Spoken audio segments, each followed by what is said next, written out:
আসসালামু আলাইকুম, কেমন আছেন? আশা করি সবাই ভালো আছেন। আমি আলহামদুলিল্লাহ অনেক ভালো আছি। দুই জাতের পাখি একই খাঁচার ভিতরে, আসলে অবাক বিষয় না?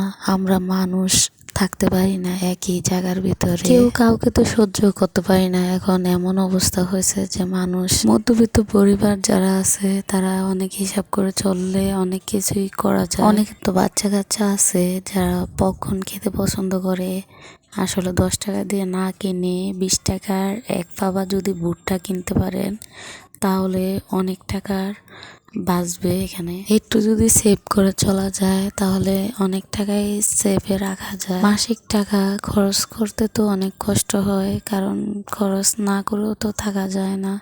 তারপরও বাচ্চা কাচ্চার শখ যদি কিছু মিটানো যায়, সামান্য একটু পরিশ্রমের কারণে আমরা বাজারে থেকে দেখা যায় বাচ্চাদের জন্য কিনে নিই। এটা যদি আমরা বাসায় করি তাহলে দেখা গেছে বাচ্চাদের স্বাস্থ্য নিয়েও অনেক সেফ হয়। মা বাবা হলে তো কত কিছু চিন্তা করতে হয়, বাচ্চাদের সুস্থ থাকা, ভালো থাকা, এগুলো অনেক চিন্তা করতে হয়।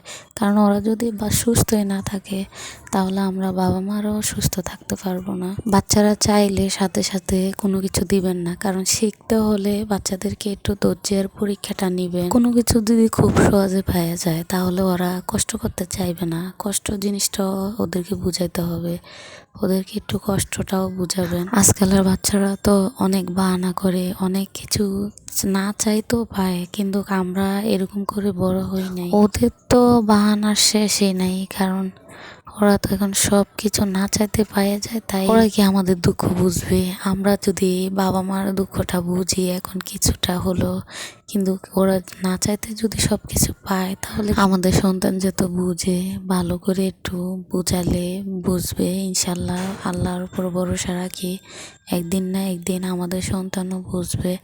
একটু কষ্ট করলে, একটু যদি ওদেরকে বুঝাইতে পারি তাহলে ইনশাল্লাহ ওরা একদিন না একদিন সব কিছু বুঝবে। আপনার সন্তান কোথায় যাচ্ছে, আপনার সন্তান কি করতেছে, কার সাথে মিশতেছে, এগুলো সব কিছু খেয়াল রাখবেন। এখন যে দিন আসছে মনে হয় না যে বাচ্চা কাচ্চা ঠিক করে মানুষ করতে পারবো। আল্লাহর কাছে চাইবো যে আমার বাচ্চা কাচ্চা যেত, শুধু আমার না সবার বাচ্চা কাচ্চা যেত ভালো থাকে, ভালো চলে, সবার সাথে ভালো মিশতে পারে। এখন তো পরিবেশে এমন অবস্থা হয়েছে যা একজনের সাথে আরেকজন মিশতেই দিতে চায় না, মিশতেও চায় না। মানুষ কেউ কাউকে বিশ্বাস করতে পারতেছে না।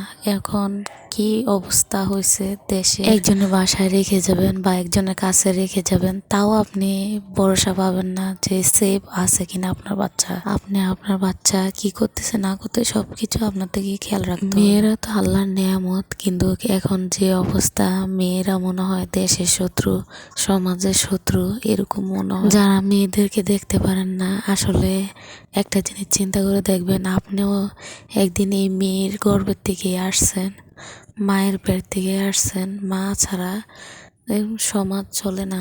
একটা মেয়ে চাইলে কত কিছুই করতে পারে, কিন্তু সমাজে ভালো চোখে দেখে না। মেয়েটাকে অন্ধর মতন ফালায় রাখে, অবহেলা করে মেয়েটাকে। এই সমাজে যার 2টি মেয়ে আছে, 3টি মেয়ে আছে, তাকে তো আলাদা চোখে দেখা যায়।